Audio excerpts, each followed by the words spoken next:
Pues ahí está en rec, está en rec. Muy bien.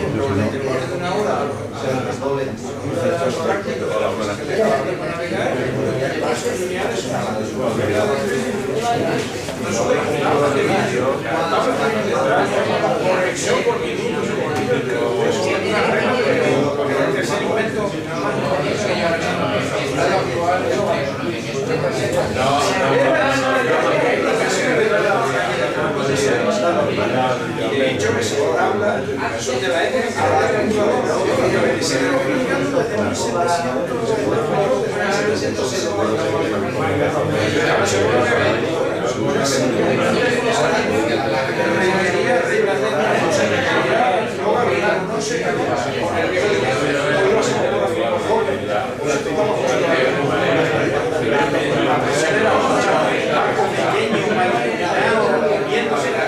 había que dejarlo todo como fácil y además se va a acabar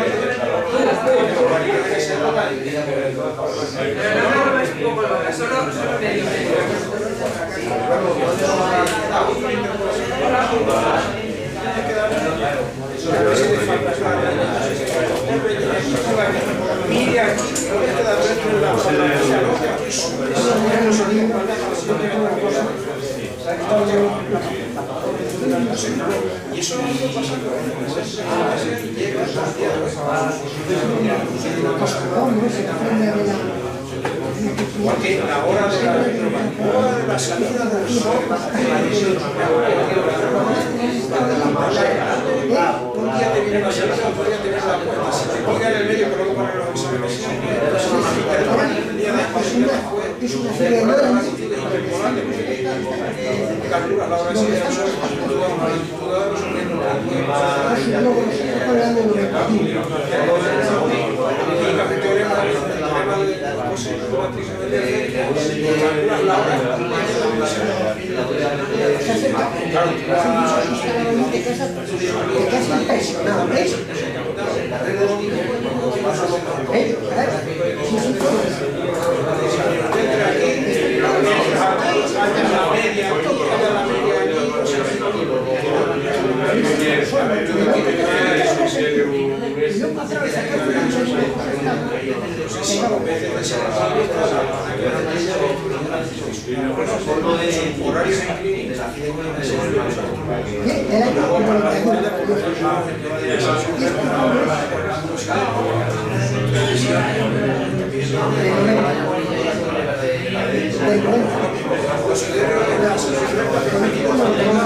hacia el oeste y en grados empezamos a ver los sideros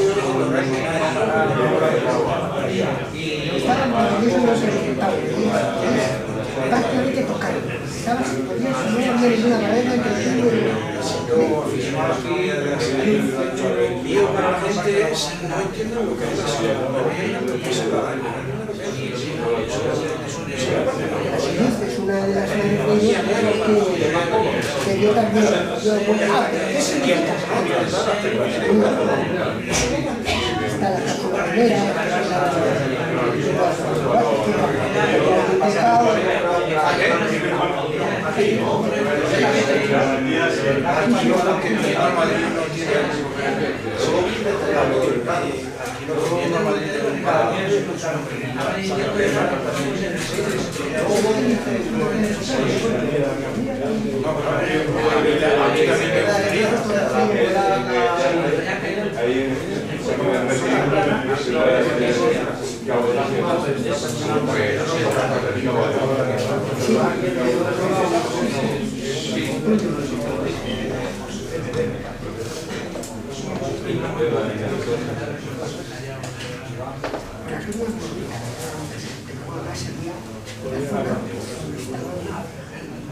trajes y cosas de uso personal.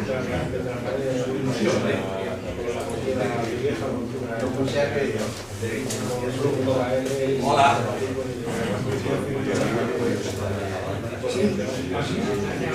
Es un segundo que haga una solicitud. Vamos a ver, este año me ha tocado a mí ser Rey Mago. Tengo aquí 5 observaciones para niños o para público, para las cuales necesito alguna ayuda vuestra. La primera de las observaciones que tendría que hacer sería en Robledo de Chavela el próximo viernes. Lo organiza Onda 21, que es una emisora local. Hay que pegarle un tanto porque esta emisora habla mucho de ovnis y cosas así. Pero ya he puesto en claro que nosotros no vamos a entrar en eso. Si alguien podéis colaborar, os lo agradeceré. Este viernes. Pero es que después tengo otra el 18 en Cercedilla. Esta sí es para niños. ¿18 de qué? ¿Este mes? Sí. Y otra que sería el 22 o el 24 en la exposición de del espacio que hay en la Casa de Campo. Pero iría parte del día del mes y día de la semana. Vamos a ver, la del 18 es sábado. 18 de... Fíjate si el 15 es lunes. 18 cuenta conmigo. Es lunes. En Cercedilla. Hablamos por teléfono, por email. Nos hablamos por email. Después, la otra que hay en la Casa de Campo es el día... Ellos quieren el 23, pero el 23 es el día de Bonilla. Yo voy a intentar que sea el 22. El 3 de julio. No, de este mes. Entonces... En julio. Bonilla es en julio. Es el día... No, hombre, no seas Bonilla. Es que es el día de Luna Nueva. Claro. Entonces es el día que nosotros queremos para hacer observaciones para nosotros. Entonces voy a intentar cambiarlo para el 22 o para el 24. Esta gente es los que están haciendo la exposición de la Casa de Campo. A cambio de eso ofrecen entrada gratuita, luego te vayan al telescopio y nos dejan colgar papelitos de propaganda de nuestra organización. Si alguien también podéis apuntaros a esta, resumen o mail. Pondremos un mensaje en la página web y ahí pondré mi dirección de internet para que nos pongamos de acuerdo. Vale. Y luego la última, que no te hace falta que la pida yo, que es la del planetario, que el día 29. O sea que eso es una cosa. Y después habrá otra más adelante en el centro de visitantes de Robledo. Pero eso será para cuando llegue el MSL a Robledo. Y todavía no sabe muy claro qué va a hacer, porque ese día no hay luna y no hay muchas cosas que ya no está visible bien. Bueno, sí, Saturno todavía se veía, pero muy pocas cosas más. Bien, muchas gracias. Que pondremos el aviso en la página web y quien quiera que solamente pueda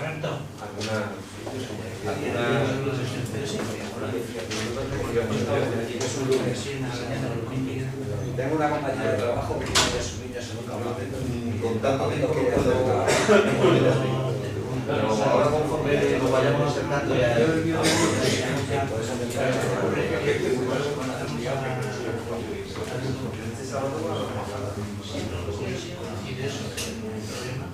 ¿Así sería? Como prefiera el personal. ¿Vais a tomar notas? No va a haber esa. Bueno, pues vamos a empezar la charla de hoy. Tenemos el privilegio de contar con Luis Mederos, que es científico en el Consejo Superior de Investigaciones Científicas. Él es físico estadístico de profesión, ¿no? Y no es, su especialidad no es la navegación astronómica, digamos, como profesión, pero sabe tanto de este tema o más como un profesional de la navegación astronómica. Y entonces, bueno, pues nos va a contar un tema que creo que es apasionante, de cómo se utiliza el cielo para posicionarse sobre la superficie de la Tierra, ¿no? Que es el caso que se necesita para resolver en un barco, en fin, el problema de la navegación. Es navegación marítima, claro, no es navegación espacial. ¿No? Sí. Bueno, tanto, ¿eh? No tanto así. Las naves a prueba llevaban un sextante para posicionarse. Y de hecho el otro día leí unos meses leí un artículo publicado por la NASA, está en internet gratuito, que se llama algo así como navegación astronómica a la superficie de Marte, pensando ya en cálculo de efemérides precisas referidas, ¿cómo se diría? Geocéntricas, pero referidas a Marte, o sea, con vistas a una futura misión tripulada a Marte, claro, porque en cuanto salgamos de... ¿A qué altura están los satélites del GPS? 36.000 kilómetros por ahí, pues el GPS se acabó, entonces las referencias son las estrellas, claro. O sea que no es tan descabellado, y al fin y al cabo un GPS no es más que la navegación, el sistema GPS no es más que la navegación astronómica más moderna que existe. Pero bueno, eso es verdad. Antes de empezar quería agradecer a Enrique en particular y a todos nosotros la invitación. Para mí es un placer poder hablar a esta audiencia. Y, hombre, también quiero decir que para la mayoría de vosotros supongo que esto será absolutamente trivial lo que voy a contar, porque pues, en realidad la navegación astronómica, la parte, digamos, difícil, entre comillas, sería calcular el almanaque náutico que se usa en navegación para situarse, o sea, las efemérides astronómicas. Esa es la parte difícil. Lo otro es conceptualmente trivial. Y el resto son un montón de truquitos prácticos con el fin de mejorar la precisión. O sea, manejar un sextante, que es un aparato para medir ángulos con precisión en un barco que se anda moviendo para todos lados, porque tiene cierta práctica, pero eso no tiene ninguna dificultad conceptual, sino que tiene que acostumbrarse a hacerlo y ya está.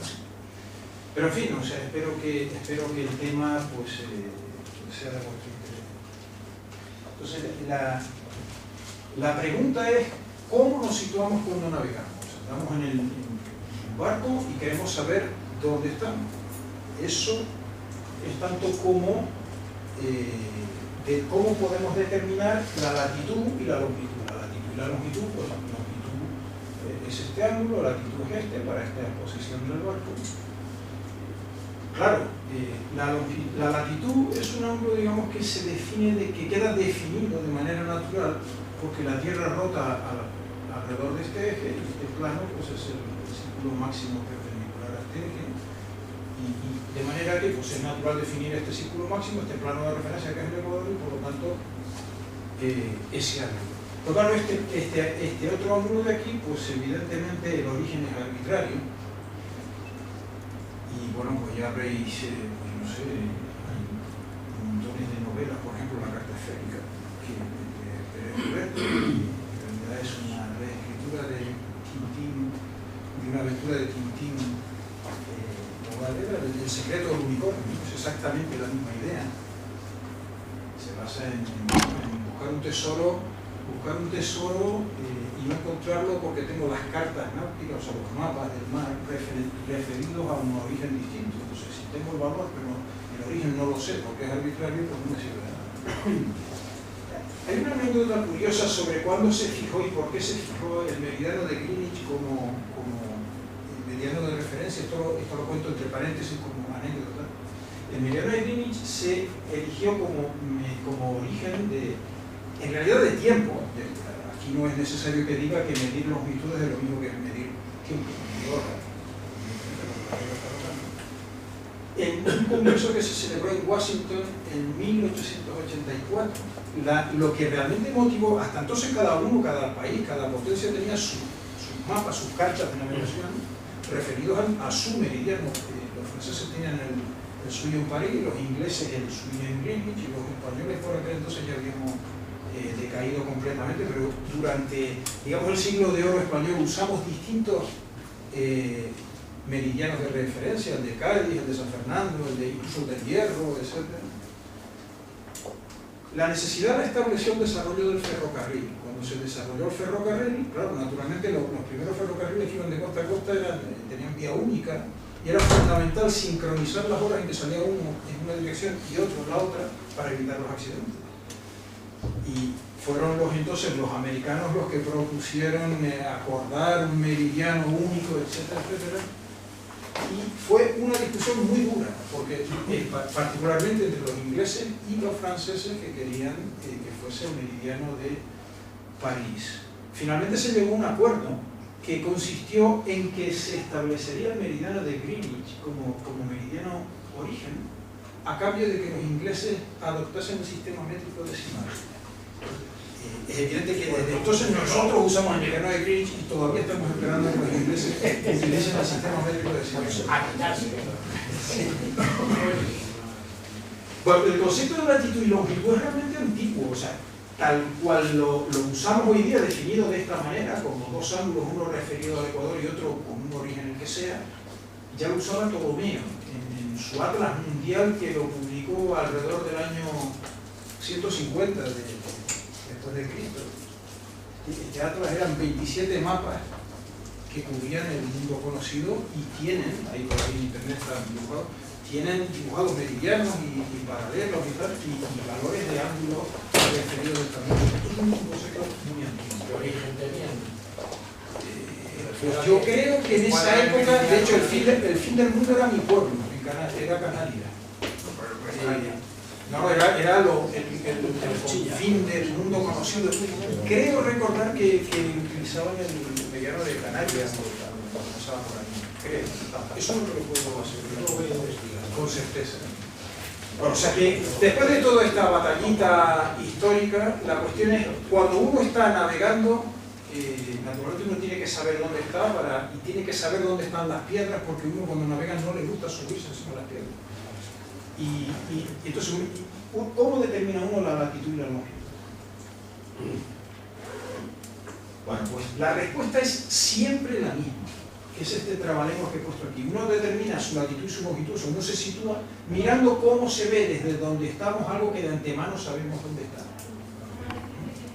¿Eso qué quiere decir? Pues voy a poner un ejemplo primero de navegación costera, un ejemplo simple. Uno está navegando a la vista de una costa que uno conoce y ve eso, por ejemplo.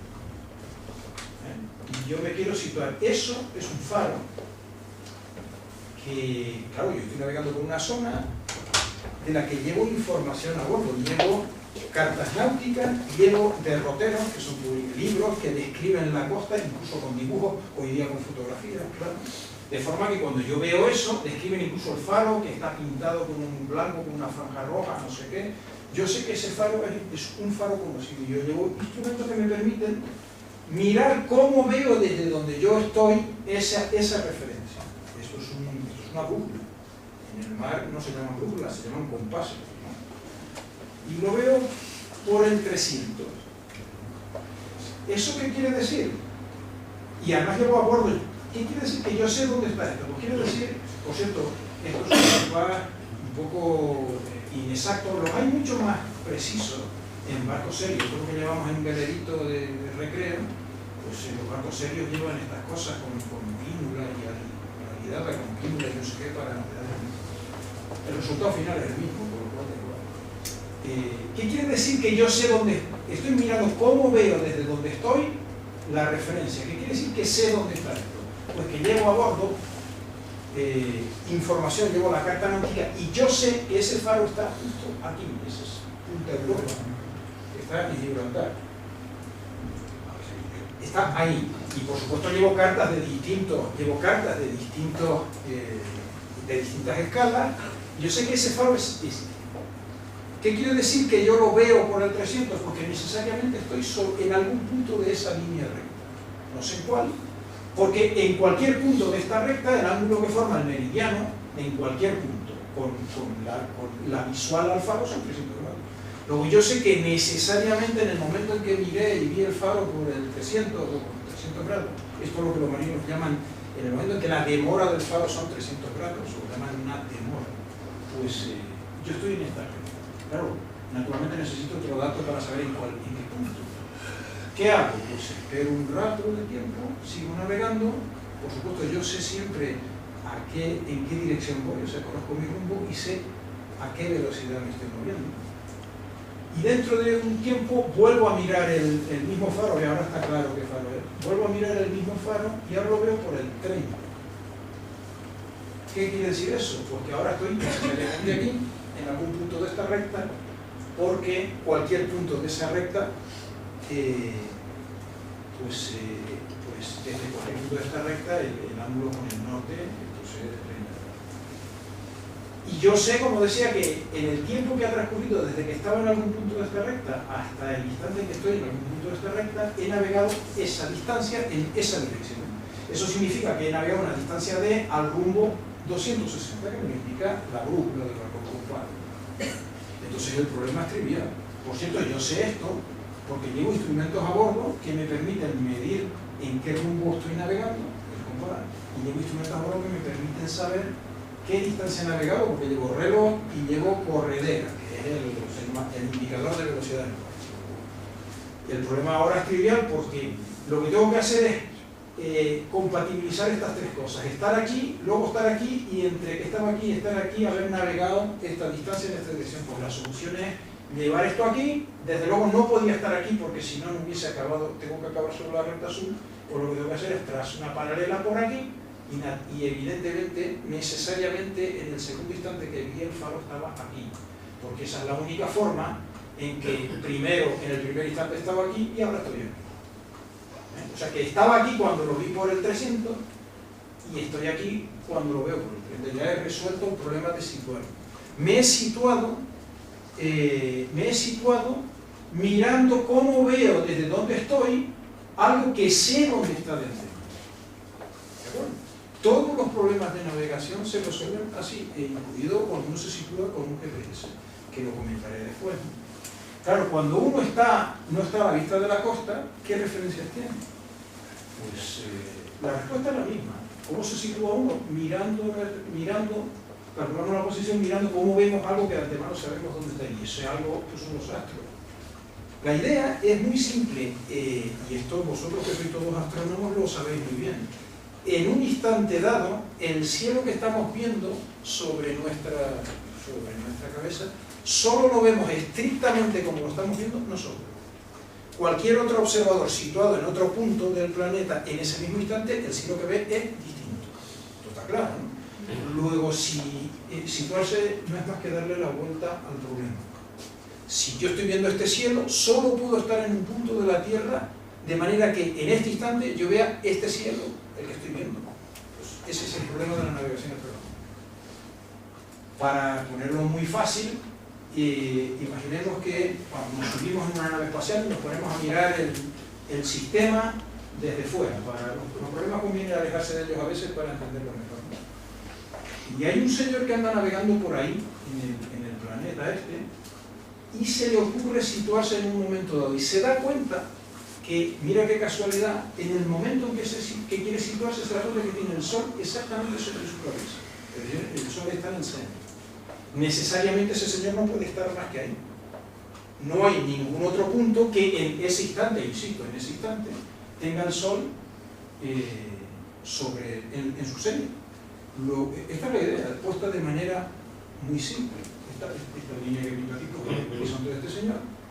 Cualquier otro observador, por ejemplo este, en ese mismo instante, pues ve el Sol con una altura, que es este ángulo, diferente. Este ve el Sol con una altura de 90 grados, este ve el Sol con una altura más pequeña. Este otro señor, en ese mismo instante, siempre al mismo instante, ve el Sol con la misma altura que este, pero lo ve con una azimuth diferente. Mientras que este tiene que mirar para el sur para ver el Sol, este tiene que mirar para el norte para ver el Sol. ¿De acuerdo? Y en realidad hay todo un círculo que tiene por centro este punto. Este punto es, los marinos lo llaman el polo de iluminación. No sé, no tiene el polo de iluminación del Sol en este momento, pues tiene por centro el polo de iluminación. Y por radio esta distancia angular, claro, es un círculo sobre la superficie de la Tierra, de manera que cualquier observador situado en este círculo en ese instante ve el Sol o el astro con la misma altura. Lo único que cambia de un observador a otro es que cada uno lo ve con una azimuth diferente. Esto está claro, ¿no? Este círculo es la clave de toda la navegación astronómica. Se llama, por eso, porque todos los observadores en ese instante, situados sobre él, ven en ese instante el astro por la misma altura, se llama círculo de alturas iguales. Y como queda claro, o sea,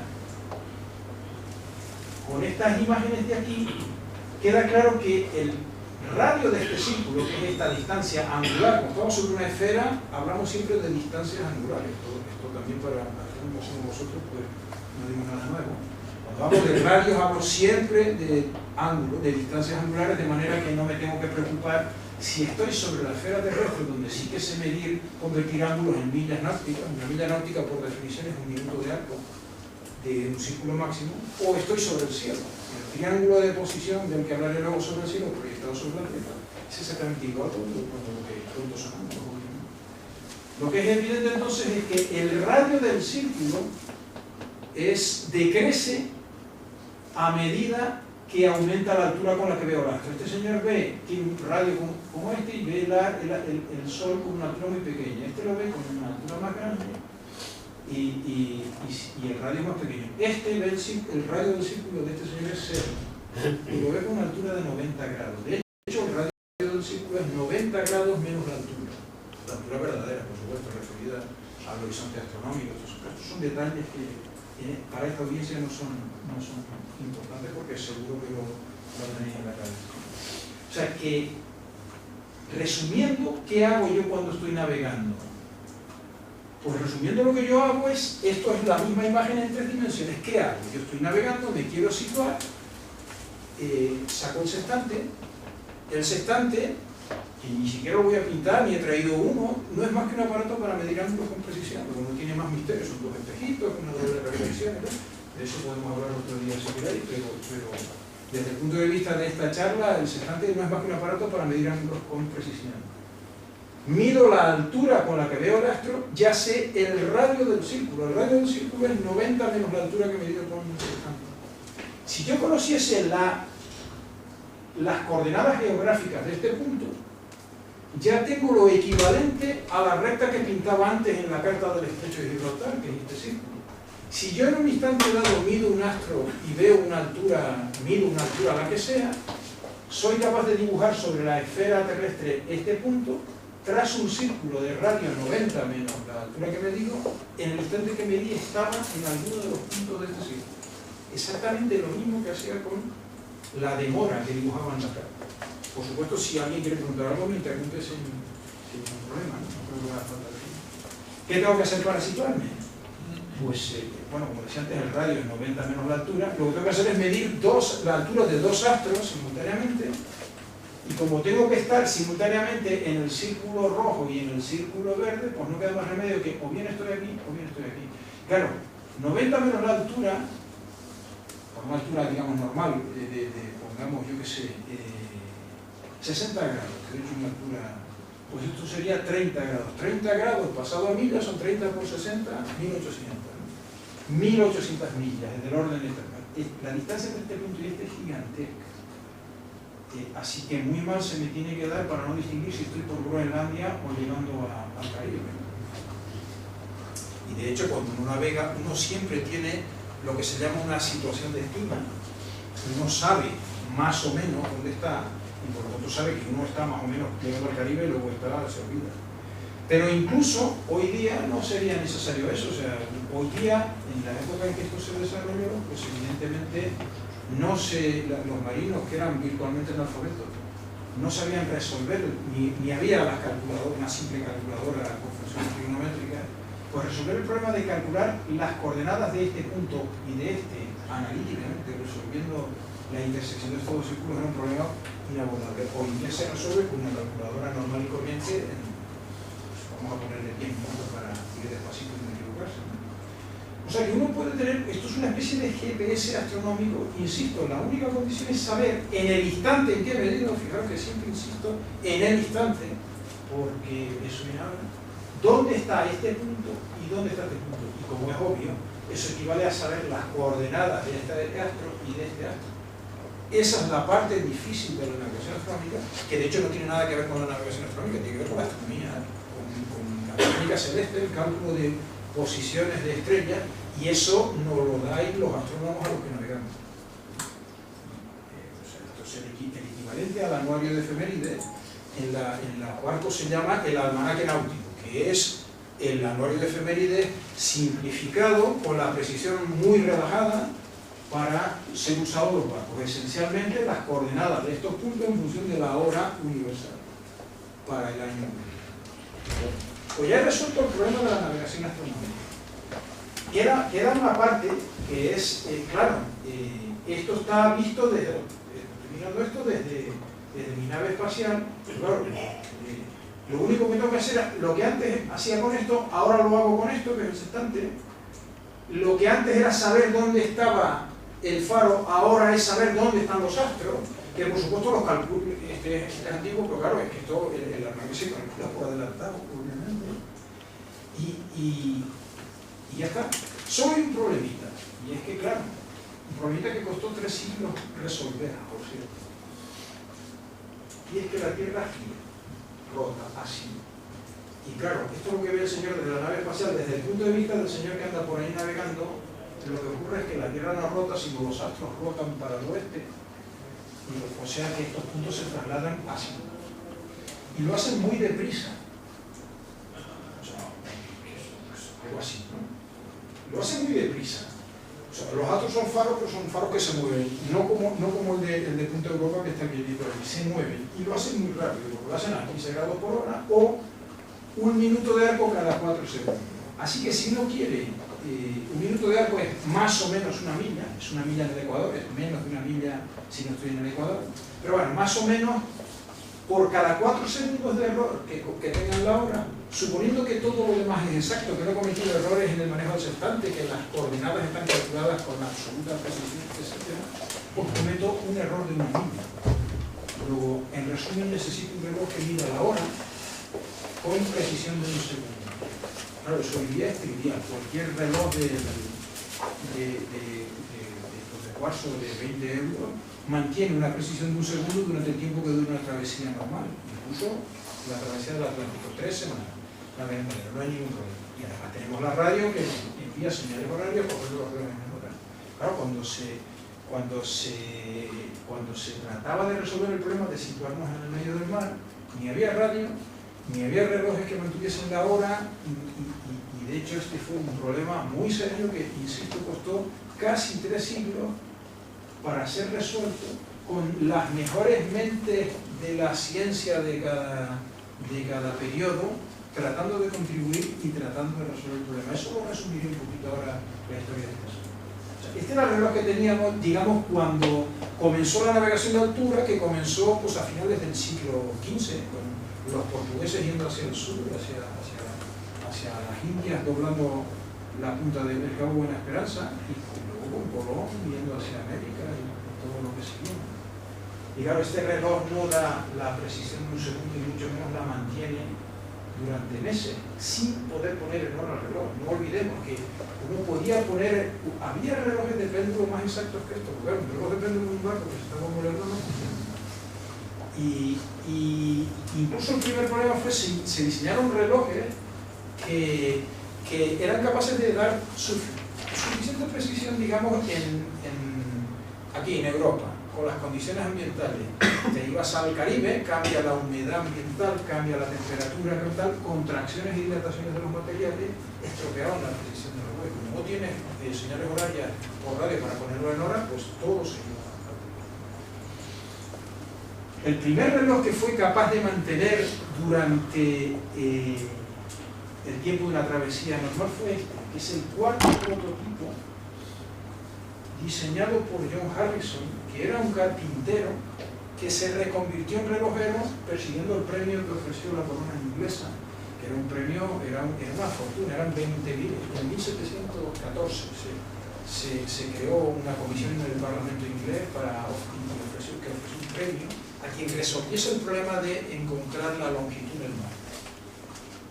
El premio eran 20.000 libras esterlinas del año, que eso era un dineral mucho. Este fue el primer reloj capaz de... Por cierto, la precisión que se le exigía el método para ganar el premio era que en una travesía pues al Caribe y vuelta, a la vuelta, con el método que se propusiese fuese capaz de determinar la longitud con un error menor de 60 millas. 60 millas son casi 120 kilómetros. Y eso se daba por bueno para ganarse una fortuna. Lo digo para que lo comparemos con la precisión que le pedimos hoy a un GPS. En 1714, en 1750, no, en 1714 fue la comisión, en 1750 y pico, 60 y pico, se presentó este reloj. Vamos a volver sobre esto dentro de un poquito. Que en realidad la misma idea es lo que hacemos con el GPS, exactamente la misma idea. ¿Qué hemos hecho con el GPS? Esto es un paréntesis que hago para que veamos que esta idea, esto de la navegación astronómica no es una cosa tan obsoleta. La idea es exactamente la misma. Lo que hemos hecho con la navegación... Claro, ¿cuál es el problema de la navegación astronómica? Tenemos astros suficientes que la naturaleza nos ha puesto ahí como para en cualquier momento tener algún astro sobre el horizonte, medirlo y tal. El problema es que cuando está nublado, y a veces está nublado mucho tiempo, pues no hay manera de situarse. Claro, ¿qué hemos hecho? Inventar un sistema que usa la misma idea. En realidad lo que estamos haciendo es una triangulación. Si hay algún topógrafo, pues se dará cuenta que esto no es más que una triangulación. Por el caso de GPS, hemos puesto una serie de satélites en órbita precisa, que conocemos con absoluta precisión y que controlamos con absoluta precisión. Es decir, tenemos las efemérides de estos satélites determinadas con absoluto rigor. Y ahora lo que hacen estos satélites, cada uno de ellos, es emitir una señal, una onda electromagnética, cada una diferenciada de las demás, de manera de distinguir la que viene, el receptor que está aquí, distingue la que viene de aquí, la que viene de aquí, la que viene de aquí. Y además, cada señal lleva codificado el instante preciso en el que se emitió. Preciso quiere decir preciso, con precisión de reloj atómico. Cada uno de estos satélites lleva un reloj atómico a bordo. Este receptor recibe la señal de 3 satélites y claro, como sabe a qué hora fue emitida y sabe a dónde estaba este satélite, ¿qué tiene? Tiene el centro de esta esfera y tiene el radio, que es la distancia que ha viajado una onda electromagnética desde que salió del satélite hasta que llegó al receptor. Luego sé que en el instante que yo me quiero posicionar estoy en la superficie de una esfera. Ahora, si tengo 3, pues estoy en el punto donde se cortan las 3 esferas. O sea, es exactamente la misma idea. En realidad, si habéis visto un GPS de estos de coche o de barco y tal, no nos da una posición hasta que no tiene 4 satélites. La pregunta es por qué 4 si el problema es en 3 dimensiones. Por cierto, los satélites, el GPS da la altura también porque resuelve el problema en 3 dimensiones. ¿Por qué 4 y no 3? El problema, no me quiero envolver con esto de los GPS, el problema es que la transmisión de la onda electromagnética del satélite hasta aquí es un problema muy complejo, porque tiene que atravesar la atmósfera, en particular la ionosfera. Y la propagación de una onda electromagnética en la ionosfera no es lo mismo que la propagación de una onda electromagnética en el vacío. Y eso depende del estado en tiempo real de la ionosfera que está atravesando. Y bueno, pues el cuarto satélite es redundante para autocorregir los efectos de todas esas cosas. Pero como veis, la idea es exactamente la misma. Bueno, la navegación astronómica comenzó pues, a final del siglo XV. Aquí tenéis, por ejemplo, los primeros viajes, digamos, de altura, cuando se perdió de vista la costa, que es cuando se necesitó situarse como los astros. Los primeros fueron los portugueses que iban a las Indias doblando Cabo Buena Esperanza. ¿Cuál era el problema? Claro, en principio podían plantearse ir a la mitad de la costa siempre para poderse situar. El problema es que los vientos aquí, este es el Ecuador, este es el trópico, los vientos aquí son los alisios, que son vientos así, del sureste. Aquí son del noreste, aquí son del sureste. Entonces, ¿qué ocurre? Que para navegar en esta dirección había que ir en contra de los vientos. Y además la corriente por aquí, por ejemplo, se llama la corriente benguela, va hacia arriba.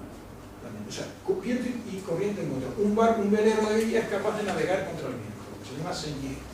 Una carabela de las épocas estas, imposible. ¿Qué tenían que hacer? Meterse hacia adentro y luego hacia acá, lo que se llama hacer bordo. De hecho, así se descubrió el Brasil, de casualidad. Porque encontraba vientos en contra, hacia adentro, y tan hacia adentro que se atravesó por la costa del Brasil. Luego, a finales de, pues ya estos son los viajes de Colón, aquí detallamos 4 viajes de Colón, finales del siglo XV. ¿Cómo navegaba esta gente cuando perdían de vista la costa? Pues utilizaron un principio que es paralelo correr tierra en contra. ¿Qué quiere decir eso? Pues quiere decir eso que Colón sabía determinar su latitud con, digamos, aceptablemente bien. No tenía ni idea de cómo determinar la longitud, porque como creo que ha debido quedar claro, determinar la longitud depende, o sea, pasa por saber la hora. Y Colón no sabía. Saber la hora, no la hora que es en tu barco, sino la hora que es en el meridiano de referencia. Sobre eso volveré con más calma después. Y para eso es lo que se llama transportar la hora a bordo. Tengo que llevar la hora de Greenwich, el tiempo universal, a bordo, y tengo que tener un artículo que mantenga esa hora con la precisión de un segundo. Claro, Colón no tenía eso ni lo otro. Entonces, ¿qué? La latitud se obtenía astronómicamente. ¿Cómo? Pues por medio de la altura de la polar, o a partir de la altura del Sol al pasar por el Sol o cualquier otro astro, vamos, en la práctica el Sol, claro. Y esto pues aquí está un poco redundante esto, contar esto, pero bueno. La polar es una estrella que está prácticamente en la prolongación del eje de rotación. Pues este señor que se quiere poner aquí, que se quiere situar, que está aquí, si mira hacia el norte, la altura con la que ve la estrella polar es esta, que esa es la altura de la polar, y este ángulo de aquí es la latitud de los ecuadores, el ángulo desde el ecuador hasta su posición, y evidentemente estos ángulos son iguales porque tienen los lados perpendiculares, los lados. Luego la altura de la polar, mirando hacia el norte, uno busca la polar, mide la altura con el sextante, y esa es la latitud, esto lo sabía. ¿En qué consiste el cálculo de la latitud por la altura meridiana? Pues esto es otro problema sencillo. Pues aquí pinto el Sol pasando por el meridiano de este señor que está aquí. Este es el horizonte astronómico de este señor. Pues la altura del Sol en el instante en que pasa por el meridiano es este ángulo. Este ángulo que va desde el ecuador hasta el Sol es la declinación. Este ángulo de aquí es la distancia cenital, o sea, 90 grados menos la altura. Y este ángulo de aquí es la latitud, así que la latitud es la declinación por la distancia cenital. Tan simple como eso, ¿no? Y eso también lo sabía Colón. Así que lo que hacía Colón era, o sea, el problema de la latitud estaba resuelto. Lo pongo así, destacado, pues estaba resuelto de aquella manera. Había muchos problemas. Los instrumentos de medida eran muy rudimentarios. Eso es lo que tenía Colón en lugar de un sextante para medir la altura. Eso es una ballestilla. Funcionaba así. Tan simple como se ponían a mirar el Sol. Muchísimos marinos se quedaban ciegos, claro, mirando el Sol directamente. De forma que esta varilla se puede desplazar a lo largo de la varilla principal. Y lo que se hacía era mover esta varilla hasta que enfilaba, digamos, el Sol o el astro cuya altura, la polar, por aquí y por aquí el horizonte. Pues la altura en ese, pues, como sé la longitud de esto, y aquí tenía una escala graduada, pues trigonometría trivial, ya podía medir 2 veces la altura. Claro que la precisión de esto es evidente que es un desastre. También se usaba el astrolabio náutico, que es una versión simplificada del astrolabio árabe astronómico de la vida. Esto se colgaba para que estuviese vertical y entonces la mirada gira de manera que aquí había una ranura y cuando veía el Sol proyectado aquí, pues medía la altura en la escala graduada. Posteriormente se inventó el cuadrante Davis que funciona o sea, lo que se hacía era medir, de esta manera se mide de espaldas al Sol para evitar la ceguera de los marinos. Pero bueno, esto es lo que tenían para medir. Como es evidente, la precisión de esto pues es un desastre. Había otro problema que Colón, había algunos manuales de navegación de la época, sobre todo portugueses, que sí que hablaban que daban a entender que sí que sabían que la estrella polar no está en el polo. Esto aquí es bastante redundante, ¿no? Porque como sabéis, pues si el polo está aquí, la polar anda, pues eso, la distancia esta es 1 grado, ¿no? Ahora mismo. Claro, de manera que a lo largo del día la polar describe un circulito de radio un poco menos de 1 grado alrededor del polo. Lo que es la latitud es la altura del polo, no la altura de la polar. Si mido en un instante en que pillo la cosa así, pues el error que cometo no es muy grande, pero si lo pillo por abajo o por arriba, pues estoy infraestimando o sobreestimando la polar en casi 1 grado. Luego, si lo que utilizaba era el paso del Sol por el meridiano, pues como visteis, la latitud depende de tener bien medida la altura del Sol en ese momento. Ya tenía un error por ahí porque los instrumentos medían muy malos. Y luego la declinación tiene que ser precisa, la declinación el día en cuestión. Las tablas de declinación que tenía Colón y la gente de esa época eran realmente pobres, eran las tablas alfonsinas, que se redactaron por orden de Alfonso X el Sabio con fines médicos. Claro, los médicos en aquella época eran los astrólogos y esta gente, ¿no? y utilizaban pues, la astrología para curar y no sé qué, y por eso querían saber por dónde andaba el Sol, y eso era lo que tenían. Claro, eran bastante imprecisos.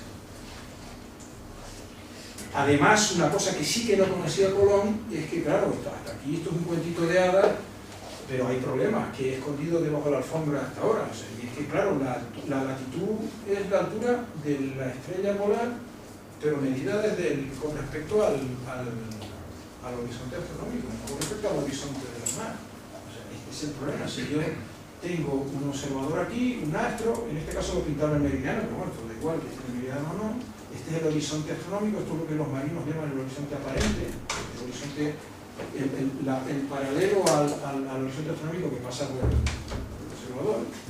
Claro, la altura que yo mido con un sextante es eso, la visual está exagerado, ¿no? Esta es la altura que yo mido con un sextante, pero esa no es la altura que yo tengo que medir, la altura que yo tengo que medir es esta. Entonces, aquí lo pongo más claro. Pues si yo estoy navegando, este es un hipotético observador situado en el centro de la Tierra que está midiendo la altura de esa estrella. Esta es la altura que entra en el cálculo de la declinación de la latitud con la altura meridiana. Lo que yo mido con los sextantes es esto de aquí. Tengo lo que se llama la depresión del horizonte, que evidentemente depende de mi altura sobre el nivel del mar. Cuanto más alto esté, más grande este ángulo, que tengo que restarle a lo que mido para obtener la altura que llaman los marinos altura verdadera. ¿De acuerdo? Si las cosas fuesen así de fáciles como he pintado aquí, o sea, si la luz se propagase en línea recta, esto sería un problema trivial de geometría que solo dependería del tamaño de la Tierra, del radio de la Tierra. Pero claro, es que esto no es así, porque la luz se está propagando dentro de la atmósfera, que está muy estratificada, o sea, con capas de distinto índice de refracción, y eso hace que la luz se curve. Por lo cual el problema este es realmente complicado. Hoy día tenemos modelos semi-empíricos, o sea, una teoría para la propagación de la luz, y después corrijo las predicciones de la teoría para que cuadre con lo que mido experimentalmente. En resumen, hoy día sabemos calcular el ángulo en minutos de arco en función de la altura a la que estoy sobre el nivel del mar. Esto Colón no lo sabía. Más grave era, porque esta corrección es todavía bastante más grande que aquella, más grave era la corrección por refracción. Esto también está de más aquí, pero en fin, no está por otro punto. La posición verdadera de la estrella es esta, mientras que la que yo veo es esta, porque eso se debe a que la luz que viene de la estrella pues se curva al atravesar la atmósfera. De manera que estoy viendo las estrellas más altas de lo que no voy a estar. Así que mientras que a mí el almanaque náutico me da posiciones verdaderas de las estrellas, con lo cual cuando yo mido por sextante tengo que restar esto. Y este es otro problema resuelto de manera empírica.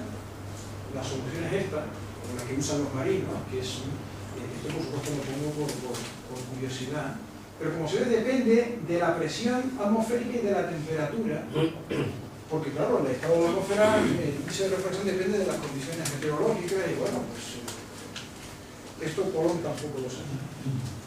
En resumen, Colón, en la época de Colón, eran capaces de determinar la precisión con la latitud con una precisión, digamos, de en torno a 1 grado. 1 grado son, a lo largo del meridiano, o sea, en dirección norte-sur, que pasó estamos hablando de latitud, son 60 millas náuticas, casi 120 kilómetros. Las millas náuticas son 1852 metros. Y eso se daba por bueno. ¿Y qué pasaba con la longitud? Simplemente no sabían determinarla. Por eso navegaban según el principio que he dicho de paralelo, correcto y reencontrar. ¿Qué quiere decir eso? Que se ponían en un paralelo que sabían determinar con sus cálculos de la latitud. Y ahora navegaban esencialmente en rumbo hacia el oeste o hacia el este. A eso le ayudaba el hecho de que los viajes a América, pues los vientos son a la ida hacia el oeste, los alisios, y a la vuelta había que venir por arriba, por las Azores, que es donde los vientos predominantes son hacia el este. Esa es la razón por la que Colón, Colón debía saber más de cómo era la cosa de lo que se cuenta, porque salió, llegó a Canarias, curiosamente dice que paró en Canarias a reparar las carabelas y tal, pero muchos paró en La Gomera. Como La Gomera hoy día no hay nada, en aquel entonces había menos. Y no paró en Tenerife, que era donde veía todo. Claro, la razón parece ser que en La Gomera estaba desterrada Beatriz de Bobadilla, que era la querida de Colón.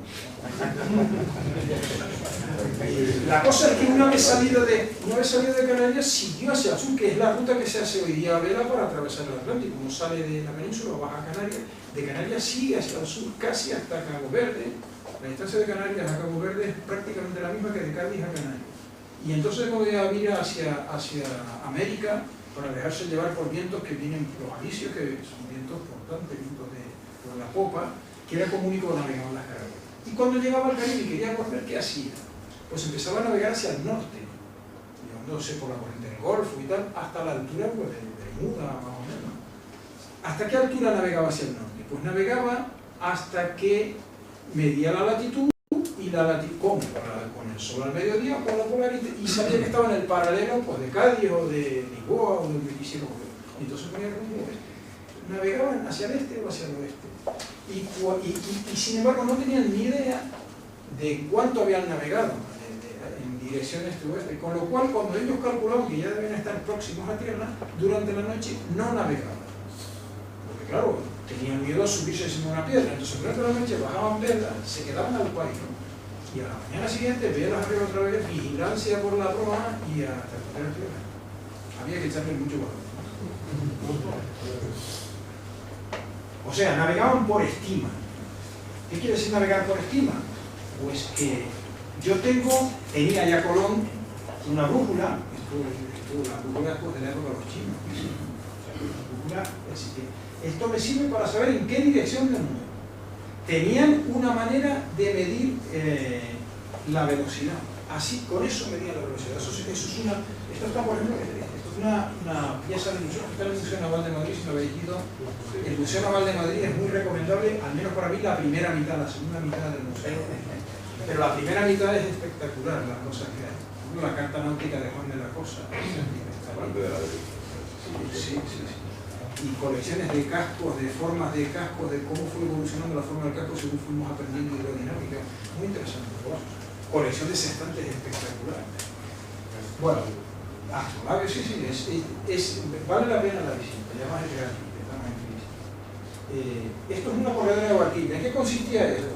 Tan fácil como esto, ¿veis? Una tablita que se echaba por la popa y durante un tiempo fijo, que se medía con esto, se llama la ampolleta, pues la tablita iba saliendo y claro, cuanto más deprisa iba el barco, más cabo. En los barcos no se puede hablar de cuerda que de fusilas. La cuerda no es más que la del reloj del capitán, o sea, un cabo. Cuanto más cabo salía, pues más rápido iba el barco. Y de hecho, para no tener que estar luego midiendo, lo que tenía este cabo era un nudo hecho igualmente espaciado. Y de ahí viene el nombre actual de la velocidad en los barcos, se mide el nudo. Un nudo es 1 milla por hora, por definición. Entonces, lo que decía es, suelta la corredera, soltaban, ponían la ampolleta, y cuando la ampolleta había terminado, ¿cuántos nudos han salido? 7 nudos, 8 nudos. La precisión de esto es la estima que se sigue utilizando hoy día, por ejemplo, para ir de aquí de la península Baleares no hace falta hacer nada. Uno sabe que sale de aquí, voy en esta dirección, voy a tal velocidad, o pues si estaba aquí ahora, voy en esta dirección y a tal velocidad y ha pasado tanto tiempo, podemos estar aquí. Y hay pequeños errores porque hay corrientes que no estoy teniendo en cuenta, porque el viento sopla un poco de lado y el barco en realidad no se mueve en línea recta, sino que va, digamos, derrapando, abatiendo, se llama en terminología náutica. Pero bueno, esos errores, si no va de Alicante a Ibiza, pues son muy pequeñitos. Claro, si no atraviesa todo el Atlántico y va derrapando durante miles de millas, puede acabar muy mal. Pero bueno. La pregunta es, ¿por qué no existía ningún medio para determinar la longitud del estilo de los usados para determinar la latitud? O sea, ¿por qué no podían determinar la longitud astronómicamente? Pues esto, en realidad lo he dicho antes, me vuelvo a montar en mi nave y me voy a ver el problema desde fuera. Tengo el meridiano de referencia, tengo el observador que quiere saber calcular su longitud. Y la situación es esta, todo esto con sus planos, claro, está rotando hacia el este, de manera que si quiero pintar un dato un follón, porque claro, estos planos se han ido para adentro un lío. Una estrella que está quieta. O sea, si yo pinto, esto es una foto en un instante dado. Si lo pinto de un rato, la estrella está ahí, visto desde mi nave espacial, y y este señor está más acá, el meridiano de Greenwich está más adentro, todo está acotado. Claro, como a mí lo que me interesa desde el punto de vista de este señor, pues eso es equivalente a decir que la Tierra no rota y es el cielo que rota para allá. Movimientos que van a servir en el lado. Entonces, ¿en qué consiste medir la longitud? Pues en un instante dado, si yo proyecto la estrella hacia el centro de la Tierra, pues corta al paralelo diario, que es este, el punto que va recorriendo la proyección, pues en un punto que está todavía no ha llegado al meridiano. Pero va pasando el tiempo y llega un momento en que tengo a la estrella en el meridiano de Greenwich. ¿Qué hago? En ese instante anoto la hora del meridiano de Greenwich. En realidad no la anoto, porque si yo estoy aquí, yo no puedo ver a la estrella pasando por el meridiano de Greenwich. ¿Cómo la anoto? En realidad lleva un almanaque a bordo que me dice a qué hora pasa cada estrella por el meridiano, a qué hora de Greenwich, o sea, a qué hora universal pasa cada estrella, cada día por el meridiano de Greenwich. Así que yo esto lo sé de antemano. Y esta hora T1 la tengo. Y yo llevo a bordo un reloj que marca hora del meridiano de Greenwich. ¿De acuerdo? Por lo cual, el tiempo sigue pasando, sigue pasando. Cuando está en mi meridiano, vuelvo a medir, anoto la hora de Greenwich. La hora que es en Greenwich en ese instante. Evidentemente, la longitud, que es este ángulo es la longitud, está relacionado con el tiempo que tardó la estrella en ir de aquí a aquí, porque esto es el tercer invento de la humanidad, la regla de 3. Si en 24 horas da una vuelta, 360 grados, pues en el tiempo que ha transcurrido desde que estaba aquí, insisto, este lo tengo anotado en un libro, sé de antemano dónde están las cosas, y este lo observo y lo mido con un reloj que marca hora de Greenwich.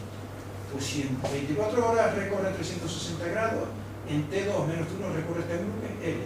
Es tan simple como eso. Y claro, esto, la teoría la sabían en época de Colón, esto se sabía incluso antes de Colón, bastante antes. Pero no hay un reloj que mantuviese la hora de Greenwich durante meses. Como adelanté antes, el problema es que necesito precisión de un segundo. Este fue el primer reloj. Por cierto, toda esta historia no fue el único. O sea, hubo medios, hubo alternativas al reloj, en particular el método de las distancias lunales, que ese hubiese sido mucho más bonito para contarlo bien, pero que eso alargaría esto hasta que es determinar la hora a partir del movimiento de la Luna con respecto al fondo de estrella. Claro, la Luna es el astro que con respecto al fondo de estrella se mueve más rápido, por eso es el único astro que puedo utilizar. Yo precalculo y lo llevo tabulado en el almanaque, ¿cuál es la distancia angular? Claro, entre la Luna y una serie de astros elegidos adecuadamente. Elegidos adecuadamente quiere decir astros que estén cerca de la eclíptica, porque de esa manera los astros que me dan una distancia con la Luna que varía más rápidamente. Yo necesito, para tener un reloj preciso, necesito un reloj que se mueva lo más deprisa posible. Si yo tengo un reloj que no tiene segundero, tiene la manecilla de las horas y la de los minutos, la máxima precisión que puedo dar en la hora es 1 minuto. Si le quito la manecilla de los minutos, la máxima precisión que puedo dar es 1 hora. Pero cuanto más rápido varíe el fenómeno que utilizo como secuencia para medir el tiempo, más precisión tengo. Por eso se usa la Luna.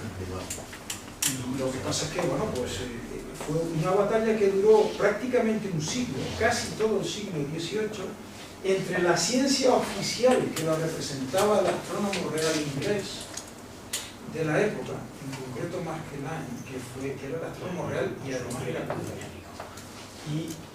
y el carpintero John Harrison reconvertido en relojero, una pelea que duró prácticamente un siglo y que al pobre Harrison lo trataron francamente mal, ¿no? Porque era evidente que su método era la solución y sin embargo, claro, Magellan era el astrónomo real y tenía mucho poder sobre la comisión que le tenía que conceder el premio y era además uno de los contendientes. O sea, bueno, esto, si alguien está interesado, pues yo le sugiero este libro que está escrito es un libro escrito por una periodista, está muy bien escrito, es el chascarrillo histórico, pero bueno, es divertido. El libro dice que nunca cobró él. No, sí, él llegó a cobrar la mitad, pero murió antes de cobrarlo todo. Fue su hijo, sus herederos, su hijo los que terminaron de cobrar la segunda parte. O sea, es sorprendente porque el primer prototipo de este hombre era de madera. primer reloj era de madera. Y claro, para evitar, inventó muchísimas cosas que siguen en los relojes, bueno, los relojes de hoy día son todos electrónicos, ¿no? Pero Se autoengrasaba. sí, no, y además tenía una cosa muy curiosa, era de madera, el primer prototipo, un armatoste enorme. Pero claro, el problema que comenté antes, claro, la madera, tú haces un reloj de madera en Inglaterra con la humedad que hay, no sé qué, tal, y aquello lo puedes ajustar, ¿no? Y funciona. Cuando te llevas al Caribe, con una temperatura distinta, una humedad relativa completamente distinta, y el reloj, pues hizo las piezas clave de una parte de la pieza de una madera, otra parte de otra, de manera que unos tenían coeficientes de dilatación completamente diferentes, de forma que las dilataciones y las contracciones se compensaban. Era una cosa realmente espectacular. Pero bueno, casi 3 siglos costó, 3 siglos en los que contribuyeron mucho al desarrollo de la astronomía, porque claro, la astronomía es posiblemente la rama más antigua de la ciencia, posiblemente, sí, o con casi total seguridad. Pero claro, los astrónomos andaban por su lado, y la necesidad de situar, hay que tener en cuenta que, claro, la situación en el mar, de eso dependía toda la economía, todo el comercio, la economía, la supremacía de las potencias y no sé qué, por lo cual este era un problema, este era el problema. Y bueno, pues eso explica por qué estuvieron todos los grandes cerebros de la humanidad intentaron contribuir al asunto, ¿no? Y claro, la astronomía, había que mejorar tablas de declinaciones, eso significa observación, y para eso hay que mejorar los instrumentos de observación. Claro, el telescopio pues es de comienzos del 17, ¿no? Por la época de Galileo y tal. Claro, luego había que, no bastaba con la observación, porque claro, en esta época las efemérides eran observo, y luego extrapolo. Claro, hasta que Newton no desarrolla la ley de la gravitación universal y las leyes de la mecánica, pues digamos, eso es lo que dio paso a la mecánica celeste y por lo tanto a ser capaces de calcular y predecir posiciones. Por ejemplo, si no, esto lo sabéis mejor vosotros que yo, pero creo recordar que el primer astro cuya órbita se calculó fue el cometa Halley, ¿no fue? Creo que sí. Creo que sí. Se predijo así por Halley. Una de las primeras aplicaciones de la ley de la gravitación, o sea, uno de los primeros cálculos, o si no el primero de mecánica celeste, fue la órbita del cometa Halley, hecha por Halley. Y luego mejora continua de instrumentos científicos, porque ya vimos también el problema de la ballestilla, la falta de precisión y tal, o sea, y eso pasó, el desarrollo del sextante es de la misma época que la mecánica celeste. Newton contribuyó decididamente al desarrollo del sextante, Newton contribuyó al desarrollo de la óptica geométrica, y hasta que no tuvimos un entendimiento de la óptica geométrica, no fuimos capaces de hacer instrumentos como el sextante de doble reflexión, ¿no? O sea que, hombre, esto escrito así es un poco pretencioso, pero yo tengo que valer por mi casa, ¿no? Posiblemente es al revés, o seguramente es todo contribuye a todo, ¿no? O sea, el desarrollo de la astronomía posibilita la solución, pero la necesidad imperiosa de encontrar una solución que evidentemente es astronómica, pues también tira de la astronomía y de la mecánica y de la óptica y tal, o sea. Un pequeño resumen en el que quiero ir un poco rápido porque tampoco me quiero entretener mucho. O sea, desde finales del siglo XV, que es cuando comienza lo que llamamos navegación de altura, o sea, cuando empezamos a ir para América y a las Indias y tal, hasta finales del siglo XVI, se navega conociendo solo el Aladino. Esto es un resumen de lo que es. España y Portugal son las grandes potencias. En contra de lo que se dice en muchos libros, la primera potencia en ofrecer un premio a quien resolviese el problema de la longitud no fue Inglaterra con la comisión de la longitud del Parlamento inglés, fue España, que era la potencia en el siglo XVI hasta, digamos, comienzos del XVII, ¿no? 1630, por ahí, que ya entramos en la profunda crisis europea que a nosotros nos afectó más que a nadie en el resto de Europa. No sé si es que tenemos una especial capacidad para eso, visto lo que está pasando, y de la que yo creo que no nos hemos terminado de recuperar, ¿no? Pero bueno, En 1598, Felipe III, que era rey de España y Portugal, y las dos Sicilias, que no le cuentan, ofreció un premio suculento, no realmente suculento, a quien fuese capaz de proponer un método para calcular los índices. El premio era una pensión vitalicia de 6.500 ducados de oro al año. Eso era para retirarse. Más un pago único de 2.000 ducados, iba a decir, de 2.000 ducados, para, digamos, sufragar los costes que se suponía que quien presentase algo, claro, quien presentase algo tenía que presentar un prototipo, etcétera, etcétera, ¿no? O sea, era realmente una pensión, vamos, que te retiraban. Tanto es así que el primero en presentar un método a la corona española fue Galileo. Galileo descubrió, esto es un error, fue en 1612, pero bueno, Galileo descubrió los satélites galileanos de Júpiter en 1610, ¿no? O 7, no, 1610, claro, por eso me equivoqué, en 1610 cuando descubre, en 1612 hace la propuesta. Y lo que él proponía era utilizar los eclipses. De hecho, la primera propuesta propuso utilizar directamente el aspecto que tenían en un instante dado, mirando a Júpiter, cómo están, la disposición de los satélites en un instante dado cambia tan lentamente, es un reloj que le quita el segundero, el minutero y casi hasta la hora, con lo cual la precisión que me da cuando necesito un segundo, pues era mundial. Entonces se le ocurrió lo de los eclipses de las lunas de Júpiter como reloj astronómico, es decir, él le propuso a la corona española que él observaría, publicaría anualmente efemérides que los marinos llevarían, de manera que les diría a qué hora cada día cada uno de los 4 satélites tenía una puntuación, un tránsito, y entonces lo que proponía era venirse a España con telescopios. Perdona, ¿dónde se puede ver Esta historia. Esta historia, de hecho, porque hace como 2 meses he leído una nueva biografía de Galileo. y no me pues hombre, en internet, si haces una búsqueda en internet, hay piezas sueltas y tal. Y hombre, a lo mejor, si yo un día acabamos publicando algo de esto que tenemos en preparación, ¿desde cuándo? Desde hace años. Esto es un hobby. Aparte del trabajo, claro, el tiempo da para lo que da. tenemos y los Entonces, no te fíes. claro, la respuesta de la corona española fue que no se reunió la comisión supongo, del Ministerio de la Guerra, como